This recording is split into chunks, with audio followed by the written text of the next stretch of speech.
kata dia yang saya lihat nggak pernah kesini, tetap jaga di luar, masih berani jaga di luar. Padahal yang dua lain itu pun setiap jaga di luar mereka masih tetap ketakutan gitu. Dalam hati gue, gila, ternyata gue kira gue doang yang digangguin. Ternyata yang dua security lain juga ini digangguin si Mas Anwar sama si Mas Ridwan ini kan. Iya.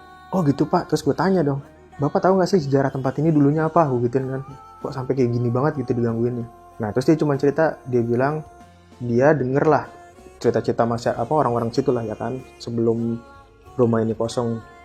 Nah dia kan emang udah lumayan lama dagang di situ kan.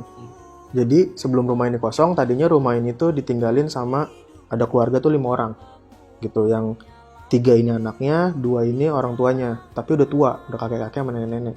Ada satu momen di mana anaknya ini pergi keluar kota, ngurusin kerjaan atau apalah, intinya ditinggal orang tuanya. Nah pas orang tuanya ditinggal, ternyata berapa hari kemudian rumahnya mereka ini kemalingan gitu, kerampokan lah ya, kemalingan, kerampokan segala macam. Si orang tuanya ini meninggal, dibunuh.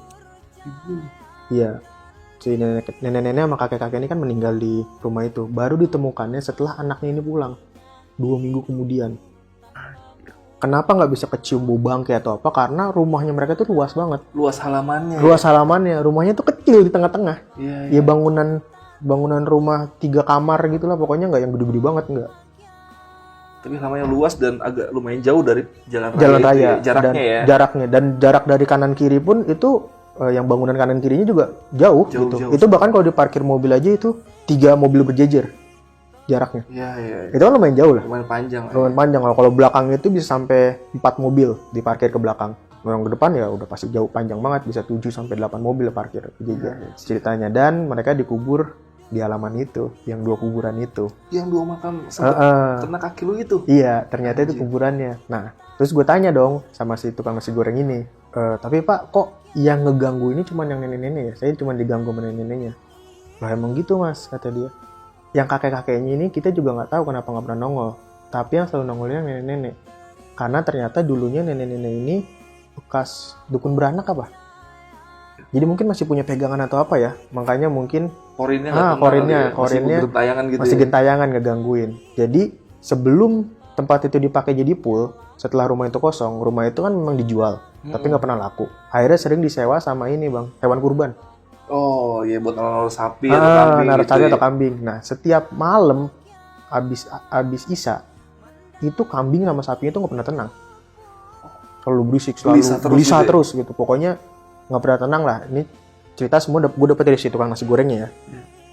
Nggak pernah tenang gitu, selalu gelisah terus.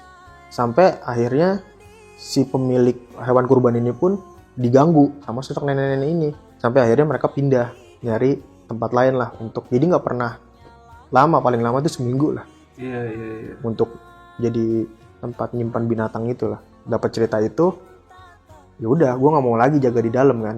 Gue pikiran gue bodo amat deh, gue di SP. Nah akhirnya puji Tuhannya kebetulan sebelum gue kena SP, gue dapat kerjaan baru, panggilan kerjaan baru waktu itu.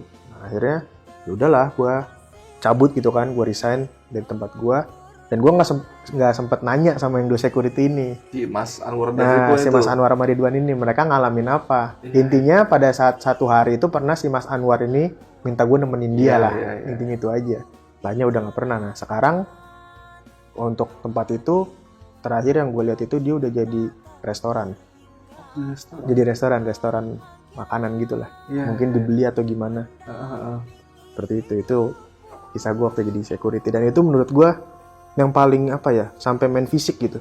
Sebelumnya kan gue nggak pernah main fisik ya, rata-rata hanya penampakan gitu. Dan kali ini penampakannya tuh gangguan itu benar-benar main fisik. Emang nggak ke fisik gue, tapi ke fisik temen gue. Yang temen gue sampai pingsan dan ditahan seperti itu, dan mobil goyang-goyangin tuh menurut gue udah di luar logika banget sih. Lagi-lagi Mas Anwar dan Mas Ridwan kalau nonton video ini, kontak Mas Alvin atau langsung aja kontak ke Lentera Malam, nanti mungkin kita temuin di sini bareng-bareng ya. Bisa. Kalau nonton ya. Nonton. Karena gue juga penasaran nih sama kisah mistis dari mereka berdua, karena mereka belum sempat cerita sama lu ya. Bener, belum sempat cerita. Itu kenapa sih bisa sampai nggak sempat cerita? Itu kan, maksudnya lu kan satu tempat nih gitu. Nah akhirnya kan, jadi pada saat yang malam terakhir itu gue jaga, besok kan gue jaga pagi. Nah itu gue nggak masuk bang. Badan gue sih udah mulai ngerasa nggak enak lah. Udah mulai meriang-meriang gimana gitu kan. Mungkin kalau kata orang ketempelan atau apa gitu. Kalau menurut gue pribadi, mungkin karena gue kecapean ya, lari-lari segala macam, gue ngangkut temen gue. Iya. Akhirnya gue gak enak badan, gue meriang, gue izin sakit selama seminggu, sampai akhirnya pas gue udah sembuh, gue izin resign langsung. Iya. Jadi gue ketemu lagi nih sama mereka berdua. Lagi pula selama lu bekerja situ, lu ketemu mereka pun pas tuker shift doang ya? Iya. Gak pernah lu ngobrol panjang Gak atau pernah. lama gitu ya? Iya, soalnya kan gue juga tipe orang yang agak tertutup lah ya, nggak gampang bersosialisasi lah. Jadi kan ya itu buat gue mereka teman baru gue gitu kan. Dan apalagi ketemu cuma pada saat tuker shift doang. Jadi